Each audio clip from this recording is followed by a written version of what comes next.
10 किस्तों में 2-2 हजार रुपए 10 करोड़ किसान को पहुंचाने का काम किया तो किसी ने नहीं किया, वो मोदी जी की सरकार ने किया है। इस बात को हमको ध्यान में रखना चाहिए।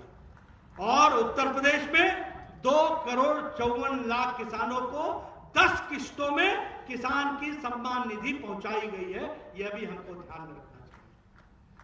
2400 रुपए की खाद की बोरी मोदी जी ने 1200 रुपए में आपको पहुंचाई है, यानी एक बोरी अगर लेने जाते थे, आज एक बोरी मुफ्त की लेकर के आओ, मोदी जी के नाम पर लेकर के आओ। इस बात को समझना चाहिए। कोरोना में प्रधानमंत्री गरीब कल्याण अन्न योजना के तहत 80 करोड़ जनता को मार्च महीने से लेकर के छठ और दिवाली तक राशन पहुंचाने का काम किया है, तो मोदी योगी की सरकार ने किया, यह हमको समझना चाहिए।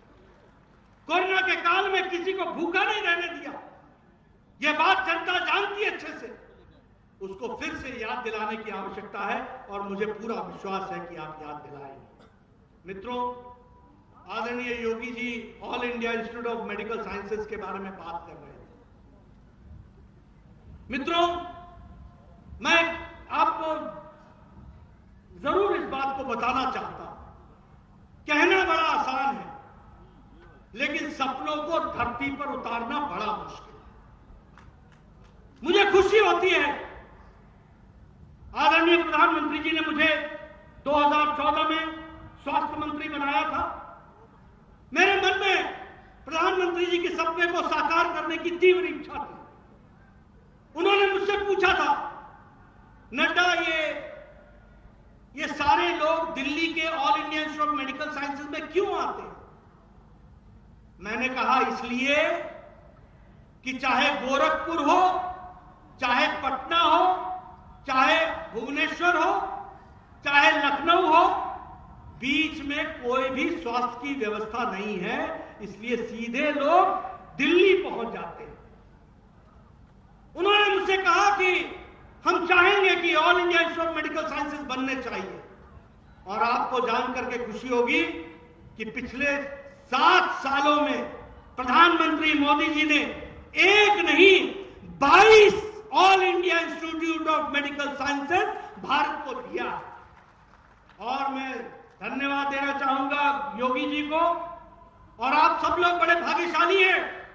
मैं आज एयरपोर्ट से आ रहा था, बार बार मैं देखता हूं, पहले उसके बाउंड्री वॉल बन रहा था, आज उसकी बिल्डिंग बन करके तैयार है, आज ओपीडी चालू हो गई है, और जनवरी महीने में प्रधानमंत्री जी उसका उद्घाटन भी करेंगे और आपको समर्पित करेंगे, ये all India Institute of Medical sciences.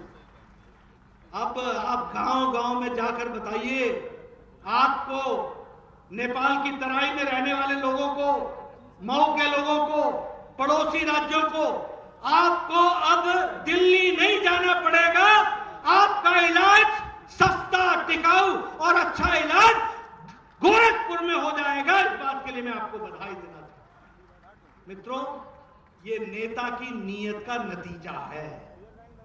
सही नेता आता है तो सही फैसला होता है। आज यहां जगदंबिका पाल जी बैठे हैं, हमारे हरीश द्विवेदी जी बैठे हैं, हमारे विजय दुबे जी बैठे हैं। पूछिए, आपने कभी सोचा था कि कभी उत्तर प्रदेश में पूर्वांचल में सिद्धार्थनगर में मेडिकल कॉलेज मिलेगा? कभी आपने सोचा था कि बस्ती में मेडिकल कॉलेज मिलेगा? कभी आपने सोचा था कि दिल्ली आप पर इतनी मेहरबान हो जाएगी कि एक-एक किस्त में 250 करोड़ रुपए देगी एक-एक हॉस्पिटल बनाने के लिए? और कभी आपने सोचा था कि हरीश द्विवेदी कहेंगे, विजय दुबे कहेंगे कि हमें जरा सा एयरपोर्ट की स्ट्रिप बढ़ा दो, तो उनको उत्तर मिलेगा कि हम इंटरनेशनल एयरपोर्ट दे रहे हैं? यह परिस्थितियां आकर के खड़ी हैं।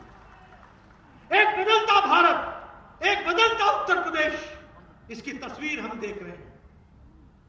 हमारे कुछ लोग कहते थे, देश बदल रहा है क्या, प्रदेश बदल रहा है क्या?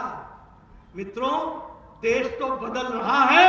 अब तो देश के बारे में दुनिया कहने लगी है कि अगर हमको दृष्टि और दिशा मिलेगी तो दिशा और दृष्टि देने में भारत अग्रणी भूमिका अदा करेगा और मोदी जी इस बात का नेतृत्व करेंगे। ये बात हम जानते हैं। आज हम आए योगी जी के साथ तो 4 लेन सड़क।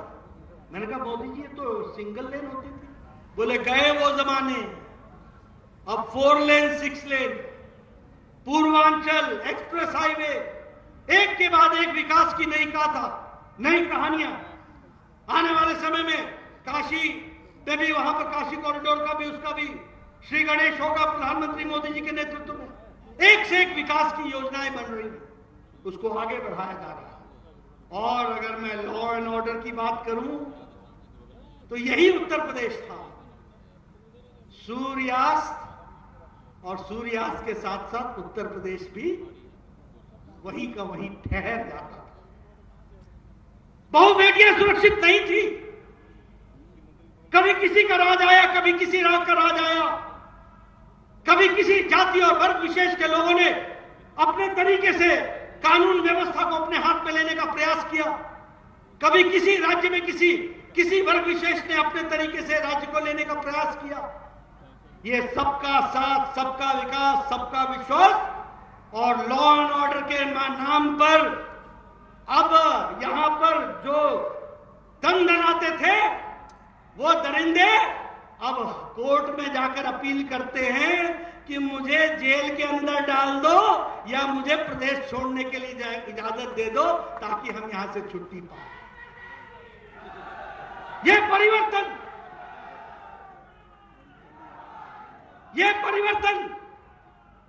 परिवर्तन योगी जी लेकर के आए हैं। लेकिन योगी जी को यहां तक पहुंचाने के लिए आप सब लोगों ने, करोड़ों लोगों ने अपनी उंगली से कमल के निशान को बटन दबाकर यह फैसला लिया है। इस बात को समझना चाहिए।